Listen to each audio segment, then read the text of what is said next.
Algérie, le pouvoir veut enterrer la contestation grâce au virus, selon des analystes.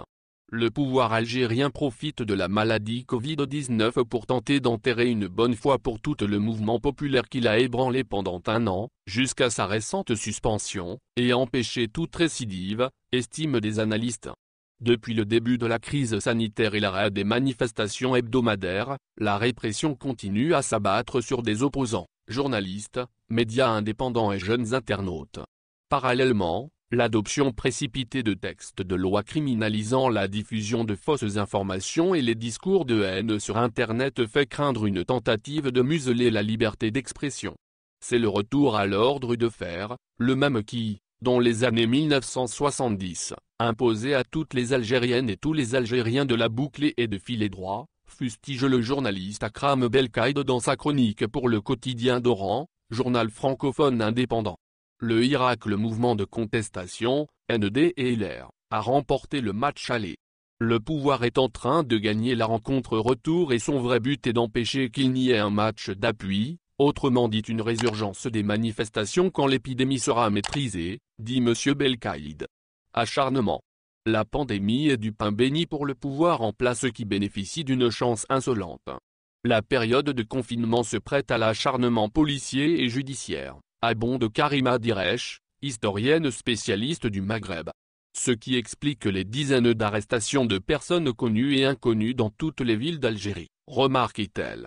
Les détentions et les jugements prouvent encore une fois que le pouvoir judiciaire est totalement inféodé à l'exécutif.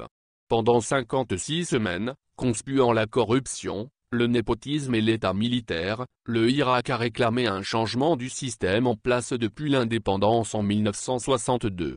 En vain, même s'il a obtenu la tête d'Abdelaziz Bouteflika après 20 ans de règne. Qu'ils dégagent tous, a été l'un slogan phare de ce soulèvement inédit, pacifique, pluriel et sans leadership. Mais pour le nouveau président Abdelmadjid Tebboune, la véritable démocratie ne saurait se construire que dans le cadre d'un État fort avec sa justice et sa cohésion nationale. Tebboune justifie par la souveraineté nationale les mesures de censure à l'encontre de sites en ligne accusés d'être à la solde d'organisations étrangères. Face à lui et à l'armée, qui reste plus que jamais présente, selon Madame Diresh, l'opposition politique est affaiblie et divisée. On se retrouve dans une situation où le régime gagne du terrain, consolidé par le sursis de la pandémie, l'absence de vision alternative à la sienne, rassurante et déchiffrable, écrivait récemment l'écrivain algérien Kamelda dans une interview au quotidien Je ne vois le temps.